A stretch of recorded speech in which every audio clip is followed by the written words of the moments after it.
ஓர் அடர்ந்த காட்டில் ஒரு அழகான மலர் தோட்டம் இருந்தது.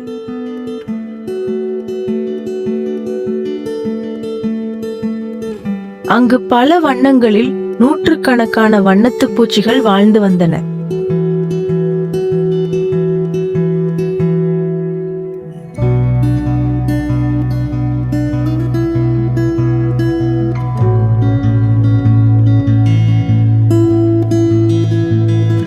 அவற்றில் மின்னு என்ற நீல நிற வண்ணத்து பூச்சியும் தங்கம் என்ற மஞ்சள் நிற வண்ணத்து பூச்சியும் சிறந்த நண்பர்களாக இருந்தனர்.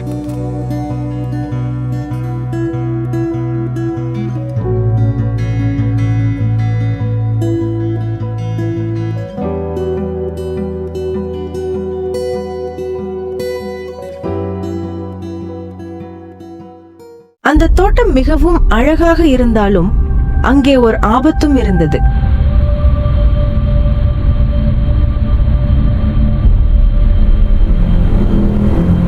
தோட்டத்தின் ஓரத்தில் வளைவேந்தன் என்ற ஒரு பெரிய சிலந்தி வாழ்ந்து வந்தது. அது மிகவும் தந்திரமானது. வண்ணத்து பூச்சிகளை பிடிக்க அது பெரிய வலைகளை பின்னி வைத்திருந்தது.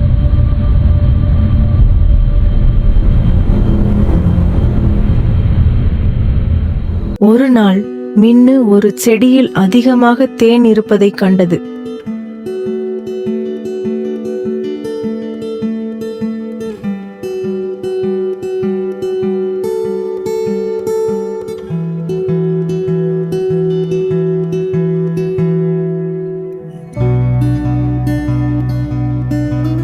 தங்கம், இங்கே பார், எவ்வளவு தேன்! நாம் இன்று வயிறார உண்ணலாம் என்று மகிழ்ச்சியுடன் கூப்பிட்டது. ஆனால் தங்கம் கவனித்தது. அந்த செடிக்கு அருகில் மெல்லிய நூல் போன்ற வலைகள் விரிந்து கிடந்தன. மின்னு, அங்கே போகாதே, அது சிலந்தியின் வலை போல தெரிகிறது, ஆபத்து என்று தங்கம் எச்சரித்தது. மின்னு அதை கவனிக்கவில்லை. நீ எப்போதும் பயப்படுகிறாய் தங்கம். நான் வேகமாக சென்று தேன் குடித்து விட்டு வந்து விடுவேன் என்று கூறி பறந்தது.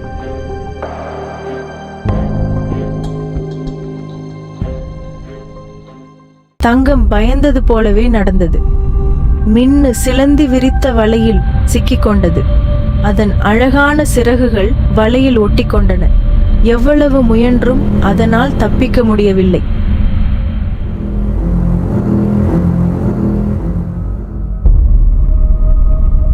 தூரத்தில் இருந்து வளைவேந்தன் மெதுவாக மின்னுவை நோக்கி வரத் தொடங்கியது.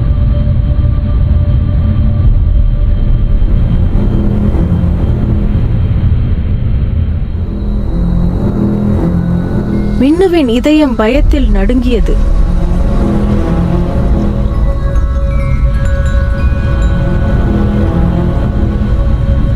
ஆனால் தங்கம் பயந்து ஓடிவிடவில்லை. உடனே அது மற்ற வண்ணத்து பூச்சிகளை அழைத்தது. நண்பர்களே, மின்னு ஆபத்தில் இருக்கிறது. நாம் அனைவரும் சேர்ந்து உதவினால் மின்னுவை காப்பாற்ற முடியும் என்று கத்தியது. முதலில் சில வண்ணத்து பூச்சிகள் தயங்கின. அப்போது தங்கம் உறுதியாக சொன்னது, நாம் தனியாக சென்றால்தான் ஆபத்து. நாம் 100 பேர் ஒன்றாக சேர்ந்தால் அந்த வலையை அசைக்க முடியும். அனைத்து வண்ணத்து பூச்சிகளும் மின்னுவை சுற்றி சூழ்ந்தன.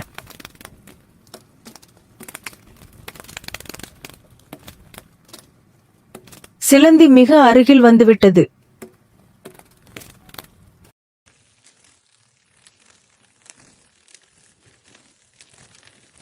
தங்கம் கட்டளையிட்டது, 1, 2, 3, பலமாக சிறகடியுங்கள்.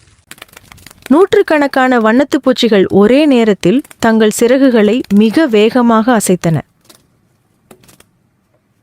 அதனால் ஏற்பட்ட காற்றின் வேகத்திலும் அதிர்விலும் சிலந்தியின் வலை அறுந்தது.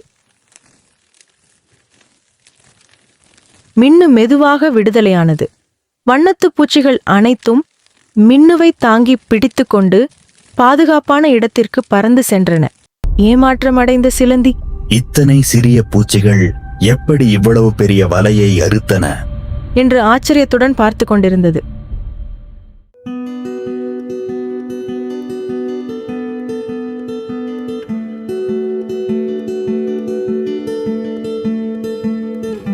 தப்பித்த மின்னு தன் தவறை உணர்ந்தது.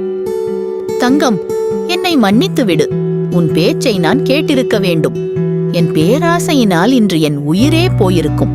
என்னை காப்பாற்றிய உங்கள் அனைவருக்கும் நன்றி என்று கண்ணீருடன் கூறியது.